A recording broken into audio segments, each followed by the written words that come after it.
Welcome to the deep dive. Today we're diving into the mind of a Roman emperor. Ooh, intriguing.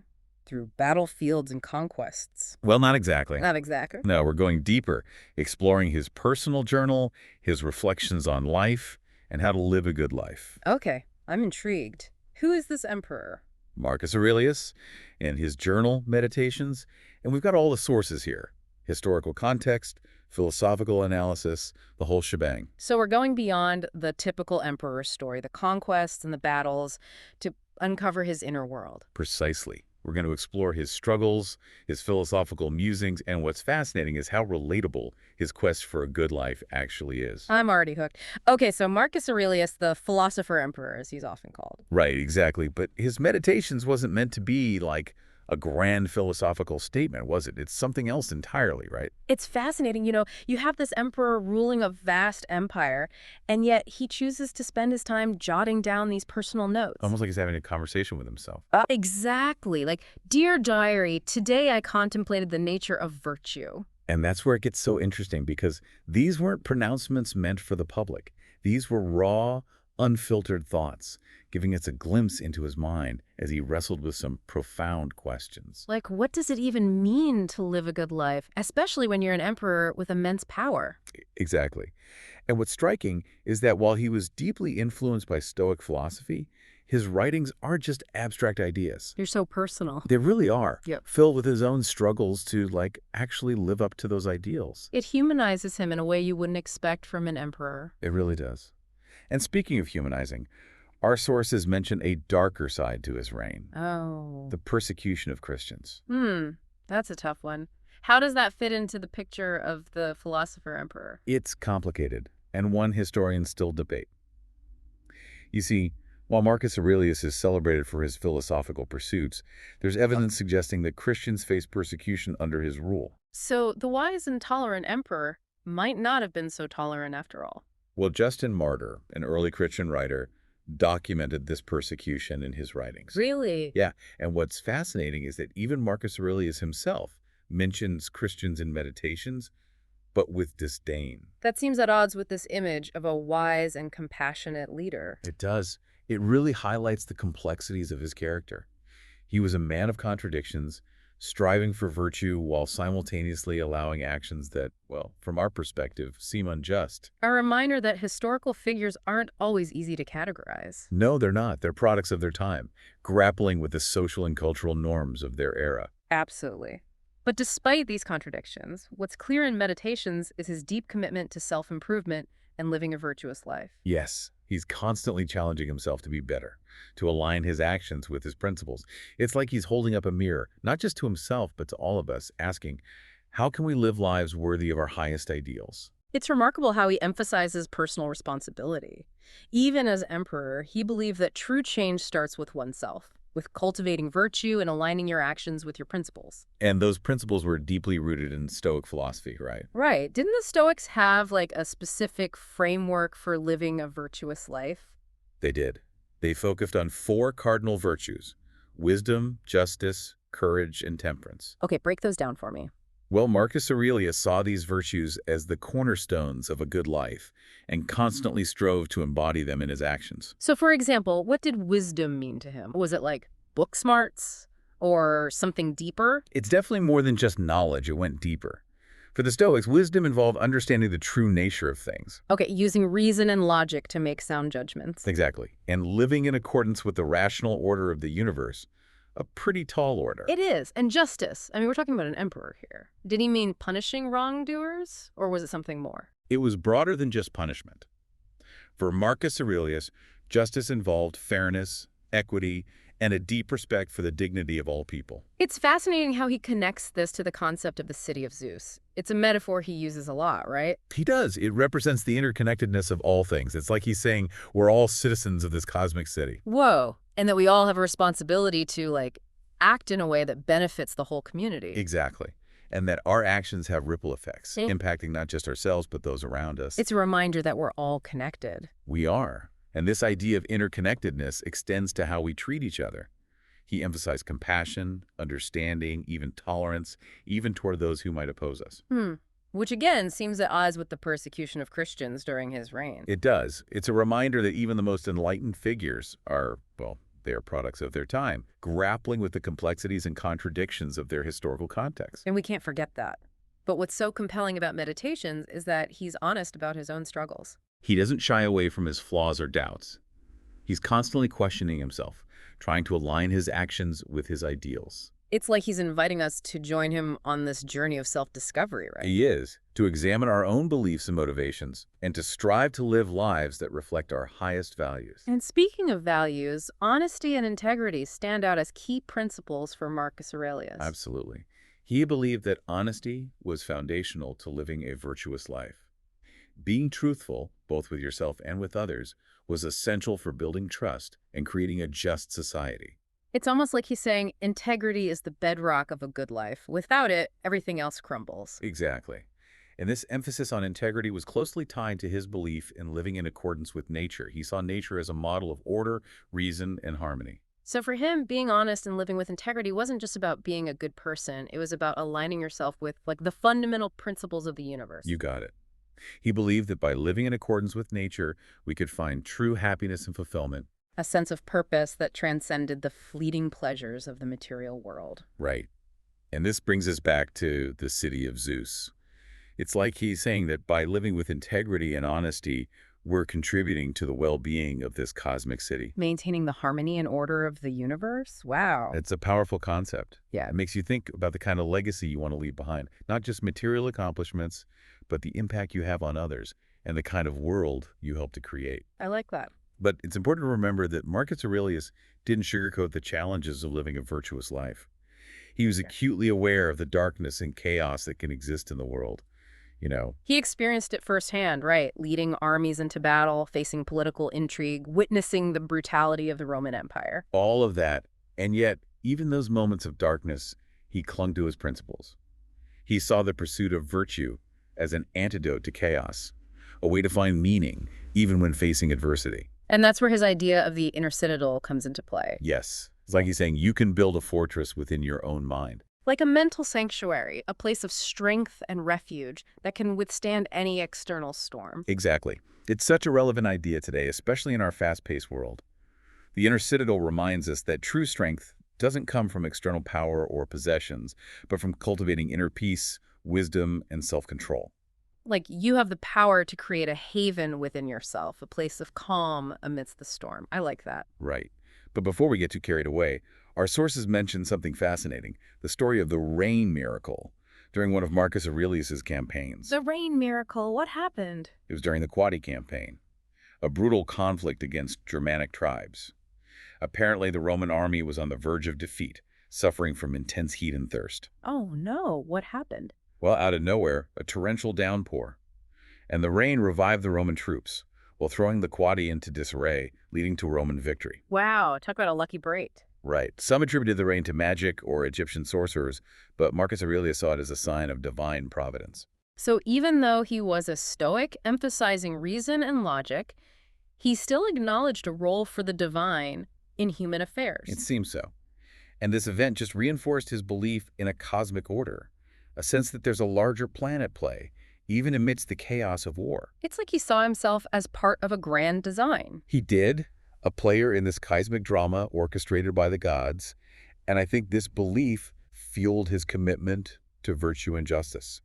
He saw his role as emperor not just as a political position, but as a sacred duty. A responsibility bestowed upon him by a higher power. Yes.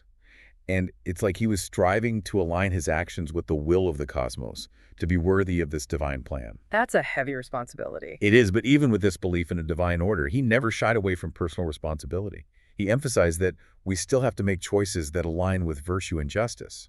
It wasn't about accepting fate passively, but actively striving to do what's right. So it's like, yes, there's a plan, but we still have a role to play in shaping our destinies. Absolutely. And in shaping the world around us for the better. And this brings us to one of the most powerful themes in Meditations, the idea of finding true meaning and purpose in life. What did Marcus Aurelius believe about that? I'm curious to hear this. Well, he believed that true meaning wasn't found in achievements or possessions, but in living in accordance with nature. Okay, we've heard that phrase a few times now, living in accordance with nature. But in practical terms, what does that actually mean? Well, for Marcus Aurelius, nature was this model of order, reason, and harmony.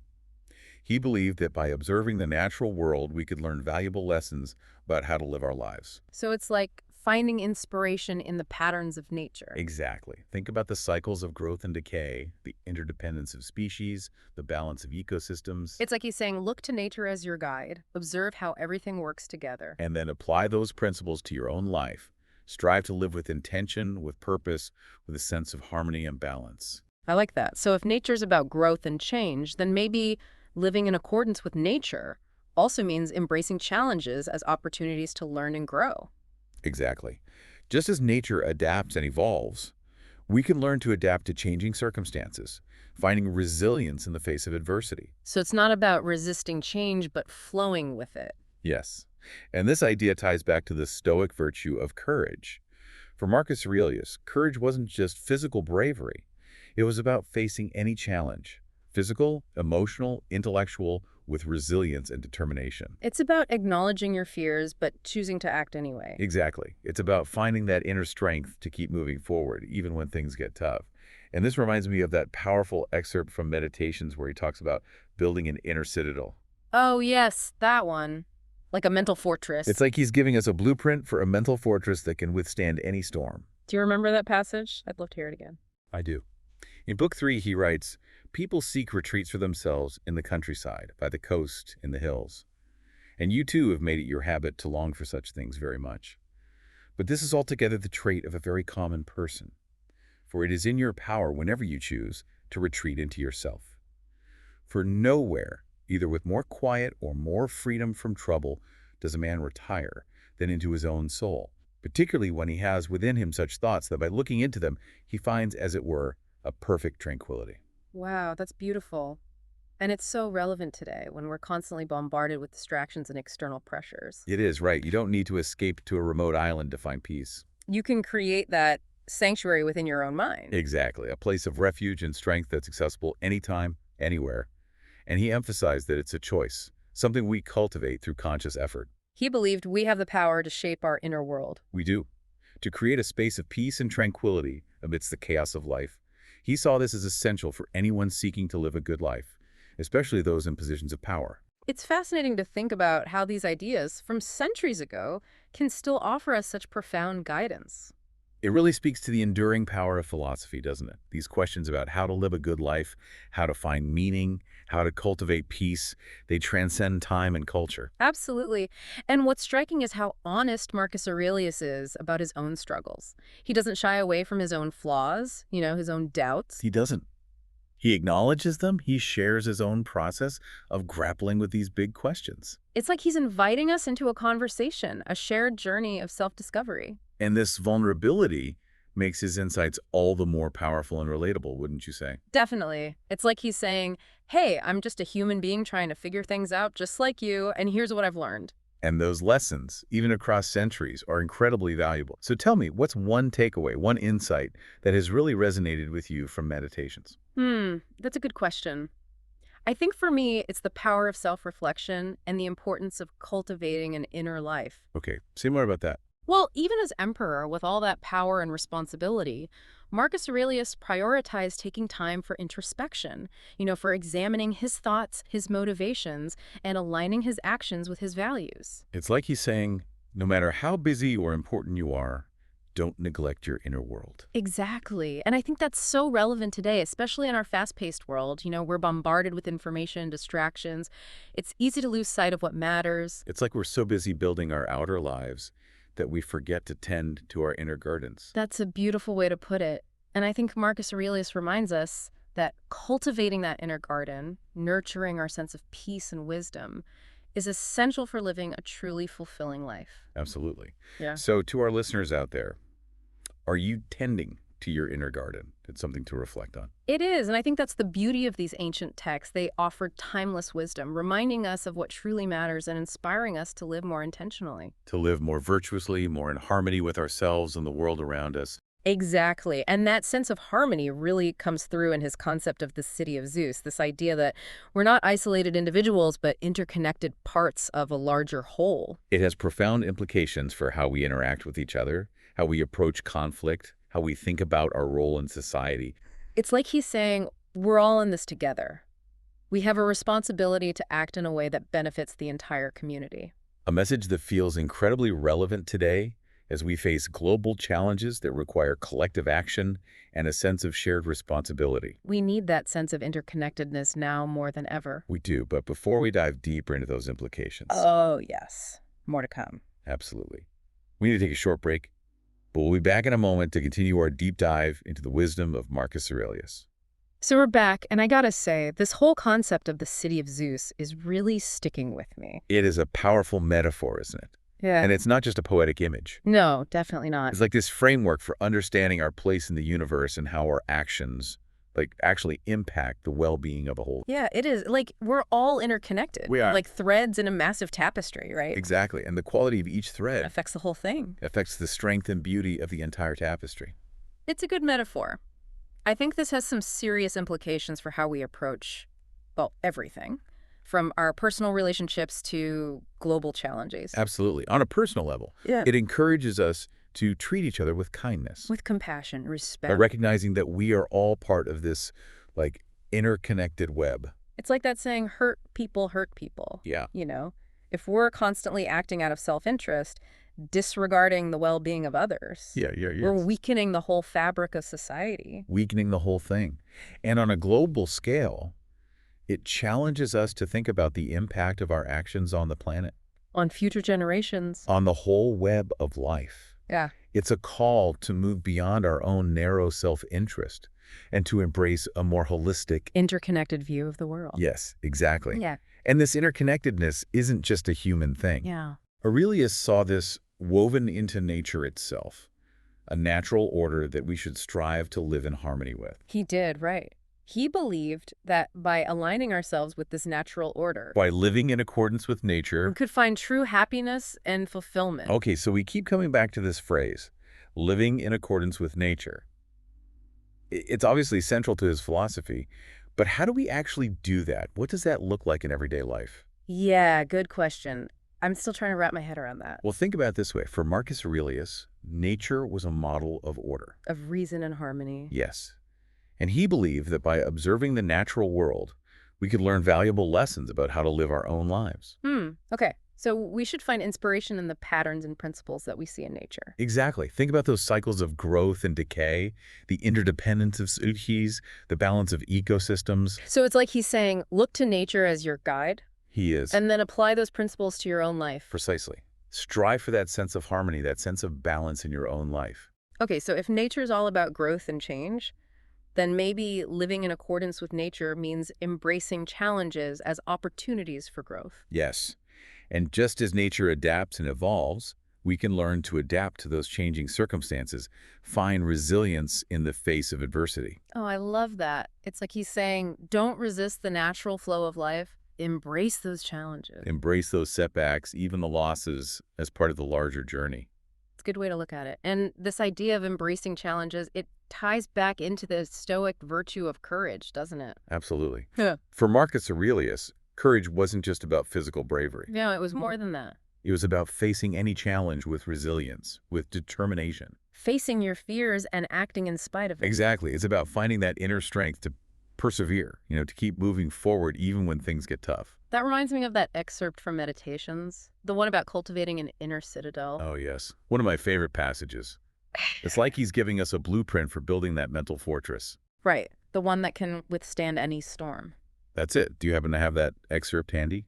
I'd love to hear it again. Let me see. Yes, I do. It's from book 3. People seek retreats for themselves in the countryside, by the coast, in the hills. And you too have made it your habit to long for such things very much. But this is altogether the trait of a very common person, for it is in your power, whenever you choose, to retreat into yourself. For nowhere, either with more quiet or more freedom from trouble, does a man retire than into his own soul, particularly when he has within him such thoughts that by looking into them he finds, as it were, a perfect tranquility. Powerful, right? And it's so relevant today when we are constantly bombarded with those distractions and external pressures. I know. It really Yeah. is. You don't need to escape to a remote island to find peace You don't. You can create a sanctuary. within your own mind. Exactly, a place of refuge and strength that you can access anytime, anywhere. And he emphasizes that it's a choice, something we can cultivate through conscious effort. He believed we have the power to shape our inner world. We do. To create that space of peace and tranquility, even amidst all the chaos of life. He saw this as essential, especially for those in positions of power. It's fascinating to think about how these ideas, conceived centuries ago, can still offer us such profound guidance for navigating, well, the challenges of modern life. It really speaks to the enduring power of philosophy, doesn't it? These fundamental questions about how to live a good life, how to find meaning and purpose, how to cultivate inner peace, they transcend time and culture. I agree. And what's striking is how honest Marcus Aurelius is about his own struggles. He doesn't present himself as, some kind of Stoic superhero immune to doubt or fear. No, not at all. He acknowledges his own flaws, his own limitations, and he shares his process of grappling with these big questions. Yeah, like he's inviting us into a conversation, a shared journey of self-discovery. He is. And this vulnerability just makes his insights all the more powerful and relatable. Definitely. It's like he's saying, look, I'm just a human being trying to figure things out, just like you. And here are some of the things I've learned along the way. And those lessons, even across centuries, are so valuable. So tell me, what's one takeaway, one insight that has really stuck with you from meditations? It's the power of self-reflection and the importance of cultivating an inner life. That's what keeps coming back to me. Okay, say more about that. Well, even as emperor, with all that power and responsibility, Marcus Aurelius made time for introspection, for examining his thoughts, his motivations, making sure his actions were aligned with his values. It's like he's saying, no matter how busy or important you are, don't neglect your inner world. Exactly. And I think that message is so relevant today in our fast-paced world, where we're constantly bombarded with information and distractions. It's so easy to lose sight of what truly matters. We can get so busy building those outer lives that we forget to tend to our inner gardens. It's true. And I think Marcus Aurelius reminds us that cultivating that inner garden, nurturing our own sense of peace, wisdom, and virtue, is essential for living a truly fulfilling life. It is, and to our listeners out there, Mm. are you tending to your inner garden? It's something to reflect on. Absolutely. And that's the beauty of engaging with these ancient texts. They offer us timeless wisdom and guidance, reminding us of what truly matters, inspiring us to live more intentionally, more virtuously, and more in harmony with ourselves and the world around us. And that sense of harmony really comes through in his concept of the city of Zeus, right? Right. This idea that we're not isolated individuals, but interconnected parts of a larger whole. I agree. And that idea has some profound implications for how we interact with each other, how we approach conflict, how we think about our role in society. Absolutely. It's like he's saying, we're all in this together.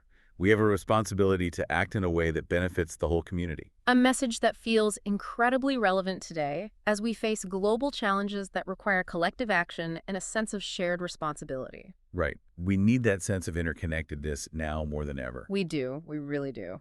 Okay, so we've covered a lot of ground here, exploring Marcus Aurelius's insights into living in accordance with nature, cultivating inner peace, embracing impermanence, and the importance of self-knowledge.